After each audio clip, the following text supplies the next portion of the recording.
back up. Requesting back up. Ladies and gentlemen, welcome back to another episode with Talks with Jinesh. This is episode number 9, and in this video, we're going to talk about security jobs in Canada. Now, if you're new to my channel, my name is Jinesh Modi, and I make videos about life in Canada. I have made videos on how to find a job, living expenses here, accommodations, how to find an accommodation. So go check them out. It's going to really help you out. Do me a favor and drop me one of these and subscribe to the channel if you haven't already. You're watching Talks with Jinesh. Let's get started. In order to do a security job in Canada, generally you need to have a security guard license or be a certified security guard, and you need to have first aid. What I'm going to do is divide this video into 4 categories: requirements, how to find a security job, what you are expected to do in the security job, and finally, my experience. I am the manager at WPE and I get compensated very well already. But because of this whole pandemic and the whole COVID-19 thing, many businesses have had to shut down in Newfoundland and the economy here has been drastically affected. I've had to shut down the Newfoundland office as well, and we have still not received permission to restart and continue fundraising. But you know, we still got bills to pay, right? So we still have rent and food to pay, and that's why I've taken up the side job. Just on the side for a part-time basis, and it's only temporarily until September before my work term starts. This is a security job. The uniform is pretty cool, pretty sick.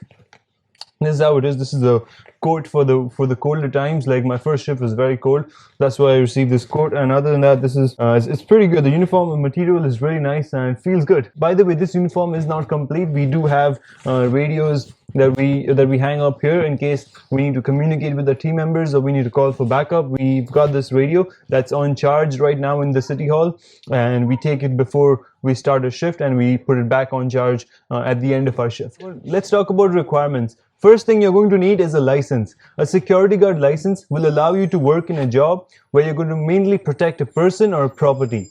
Now, who can work at such a job? You must be at least 18 years or older. You must not have a bad or any criminal history at all. You must have a clean record, and you must be able to pass the security guard test, which is government regulated. Your work is going to include working as a security guard, a bodyguard, a concierge, a bouncer, or a loss prevention employee. And these requirements may differ from province to province. It is a common misconception to think that working in a security position, you need to have a really good body, you need to be tough, you need to have really good tactical skills, some good fighting skills. Now, these are really good to have, it's really nice to have, but it is not mandatory. Mainly all you need to be is eligible, and you need to be good in speaking English, because in your position people are going to come and ask you questions. Cars passing by, pedestrians passing by, they're going to come and ask you questions, they're going to talk to you. So you need to be good in English, you need to understand and speak well, so in order to communicate. In other provinces like Ontario, the process to becoming a security guard is a lot more challenging and hard.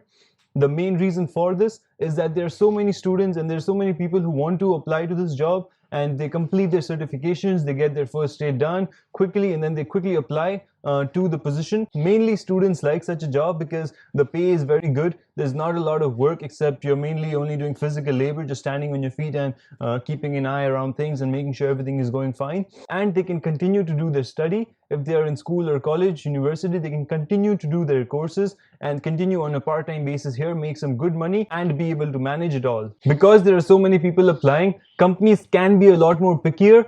And I have a friend of mine who works in security in one of the malls in Toronto, and he told me that now to find a job is a lot more difficult. However, to get your license has become a lot more easier. So that's another reason why it has become so much more challenging. People get their license done so quickly. Everything is online now, so they can do their course, they can study, and then quickly give their licensing test and get their license, get their first aid done, and then they're out searching for a job. So that's why it's a lot more trickier now to find a job, and especially now it's gotten even more worse because of the pandemic. Most businesses that have opened up have a lot reduced hours, and they limit customers to a certain number at a time. Amidst all this, I got a security job. I have not completed my licensing test. I don't have a certificate. I don't have a first aid, and I still got the job. I've completed my first shift already, and by the time you see this video, I would have completed a couple of shifts. My shifts are really long. It's 14 hours a day. And now you're probably thinking how I got the job without my certificate or without the license, without the first aid. I'll tell you in a minute. So how do you get a security job? Well, like any other job, you apply. And then if you're selected for an interview, you do that. And then if you're lucky and you get selected for the job, then you're hired. And then you can start working and start getting paid. But that process is more like for the general population, and that is the difficult road to go down because there's so many applicants. You want to stand out of the crowd and you want to do something different. So what you want to do is volunteer. Now, volunteering is going to have a huge impact on you as a person. It's going to help you grow and it's going to make a difference in the community. If you've seen my video on how to find a job in Canada, then you know how important volunteering is. Giving back and contributing to the community that you live in is really important. Some people give back and contribute to the community by making a donation, big or small, whatever they can afford. Film stars and celebrities make huge donations, hundreds and thousands of dollars, to different charities and social causes, but you don't have to make such a donation. You don't have to make any donation at all. You can instead donate your time to the community. Serving the community will help you in so many ways. You'd build connections, you'd make contacts, and people will actually get to know you. By continually putting yourself out there, you're going to groom yourself and you will get experience working in the different areas that you choose to volunteer. In my first year, I would volunteer a lot. I became the student ambassador of Memorial University and also the executive of the Indian Youth Association. MUN has a program in which international students are not left alone during Christmas. Now, Christmas is the main festival here in Canada, and international students may not necessarily know a lot about Christmas, and it is likely that they would spend their time on their own in their rooms or living in their house alone. So MUN recognizes that, and so they will invite you to a Canadian family. If you register your name, they're going to give out your name to the local families around, and then someone is going to contact you and invite you for dinner, and then like that you're going to build a relationship with them. So that's what I participated in, and then I met this awesome family who actually invited us to dinner, and we've become really good friends now.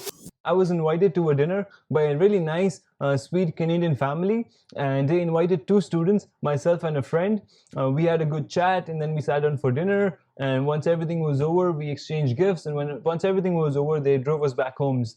Next year, they again invited us to dinner, and it was really nice. Such caring gestures always appreciated. They even cooked and brought food over to my house to my brother and I during the quarantine because they knew that the jobs have been lost and it's been difficult for so many students, including myself. So they considered that. They at least thought of us and they brought the food over. That really melted our hearts. This lady has served in the police force for a long time and obviously has a lot of connections, and she referred me to a RCMP veteran for a job. RCMP stands for Royal Canadian Mounted Police. I sent out an email as well, and 2 days later I received a call from this veteran regarding the job, and then we have a quick chat, and later on I receive an interview call as well. So I go in for the interview, 10 minutes done, interview over, and I'm gone back home with the contract in my hand. And on the training day I received this uniform. It's pretty cool uniform, I like it. The pants are really cool as well. I can't show you the pant because the camera is too close, but it's really nice. The pant is really cool. You've probably seen it on my Instagram picture.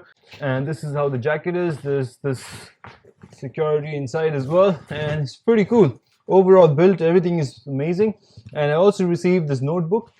This notebook is where I write in case an incident occurs. I'm supposed to write down what happened and how I responded and everything, also the legal procedures.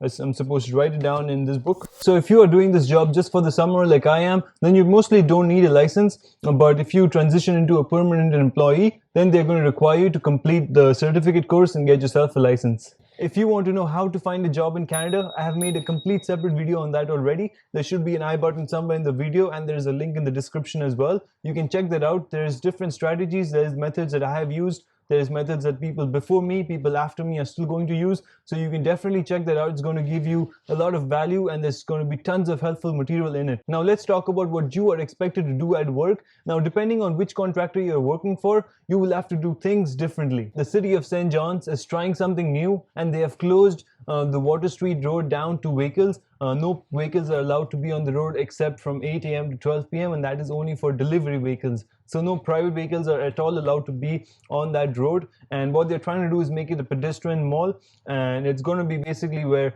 local businesses can move extend their stores onto the road. So there are a lot of stores I have seen at work. They're starting to build patios where people can just sit down outside and under the sun, just drink a nice cold smoothie. It's really fun for pedestrians. Pedestrians are allowed to freely walk around on the road. There are no vehicles whatsoever. And my job out there is to make sure that there's no incident occurring, because this is something new that they're trying. Anything can happen, right? You never know, especially since George Street is so nearby. That's where all the pubs and everything are.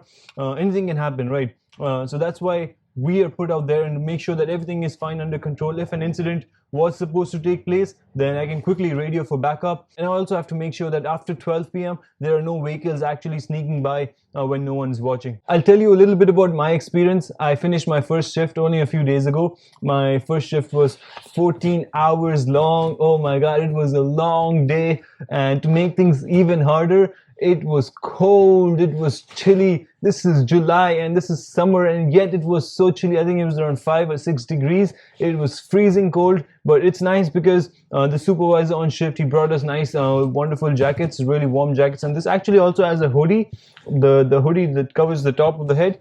I've chained it out and put it on the sofa, but this jacket is really cool. It was nice to have this. We also received a hat to wear on. My shift was from 8 a.m. to 10 p.m.